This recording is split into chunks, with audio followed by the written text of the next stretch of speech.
I've got a bad case of senosilicophobia. Curt Cameron, maybe you can help me out with, first of all, what that is, and maybe help cure it.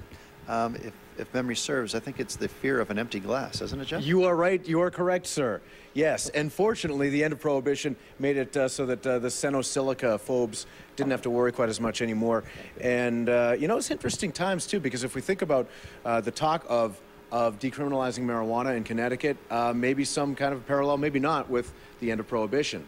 Yeah, sometimes you can read the future of mankind in his past, and it's been interesting to see how things have transitioned with the alcohol market. So it'll be interesting to see what our legislators come up with. And it was state by state to some degree with the end of Prohibition. We noticed Massachusetts has already made its move in terms of the marijuana issue. But anyway, we'll see a little bit more about that. We do have a trivia question, though, to ask you. We've been asking some of these all morning.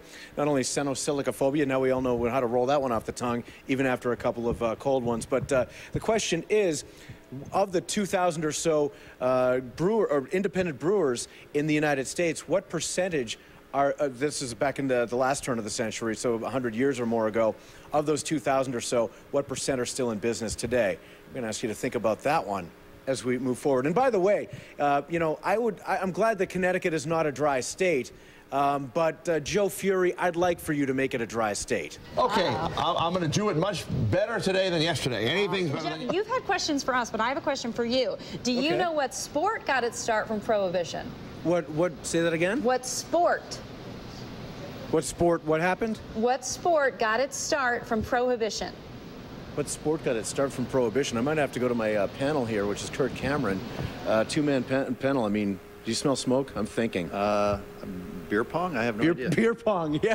I have no idea. I honestly have no idea. Well, that probably is correct. The real answer is NASCAR, because they souped up the cars to drive away from bootleggers. And I was thinking quarters, so I was right there with you guys. Yeah. Logan's thinking like you, right? Quarters, yeah, all that good stuff. No, but, you know, and by the way, I get up at 1:30 in the morning, so technically it feels like lunchtime to me. Can you help me out? Yeah. All right. Not just now. Okay. We need to talk, though. All right. But we were asking last half hour, what percentage of the 2,000 or so independent brewers a century ago are still in business today? And it's only about 1%. It's about 20 or so of the independents.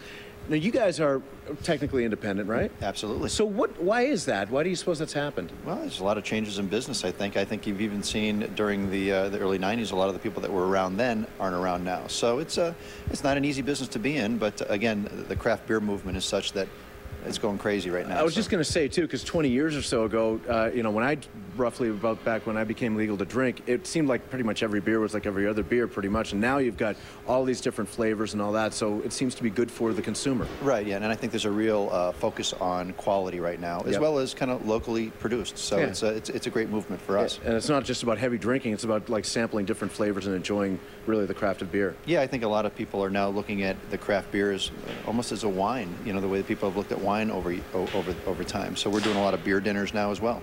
Very good. We'll continue our celebration over the rest of the hour. We are live at the Hooker Brewery in Bloomfield. Jeff Vallon, Fox 61 Morning News. Fox 61's Jeff Vallon has been out and about all morning long at the Thomas Hooker Brewery in Bloomfield, celebrating an important day in American history. He finally has his glass full. And I did want to point out real quick, did you know, I have another trivia for you, did you know Prohibition prompted mixed drinks because folks had to add the flavor because their bootleg liquor was just not palatable?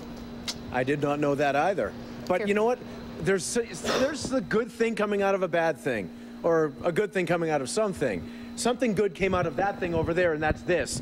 Okay, a beer. This is the IPA over here at the Hooker Brewery, and I'm here with Curt Cameron. And by the way, when you get a head on the beer, that's a good thing because it releases the flavor a bit, right? And if it's too, you just do that, and it helps pop the bubbles a bit.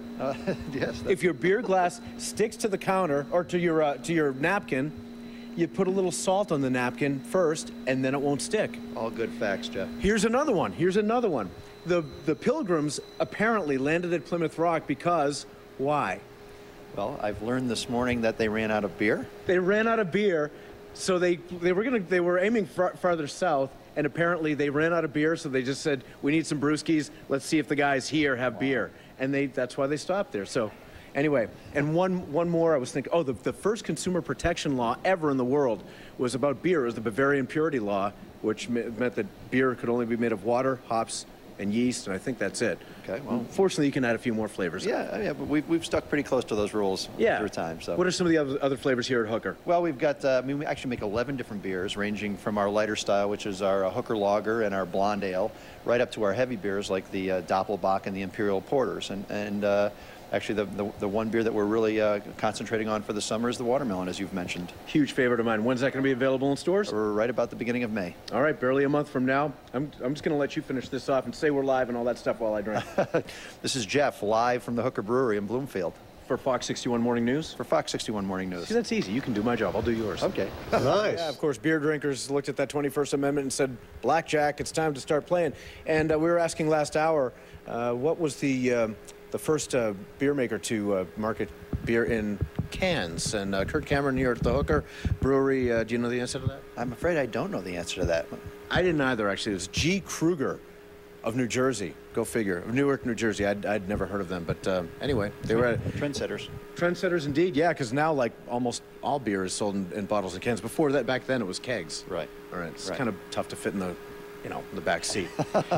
What about cruises? I mean, the Love Boat did wonders for the cruise industry. What about Prohibition? Well, one of the things we were talking about was some of the industries that actually benefited from Prohibition. And I guess these were kind of the precursors to the booze cruise. But what people used to do is take these cruises to nowhere, which would essentially, cruise ships go out in international waters, kind of circle around for a while, which is where it was actually legal to drink alcohol back in the days of Prohibition. That's what I'd call a major class BEERUN beer run. Yeah, I agreed. Not just like a trip to the local package store. Anyway, we are live with these fun facts, and we'll have more trivia about beer for you a little later on the hour. Jeff Vallon, Fox 61.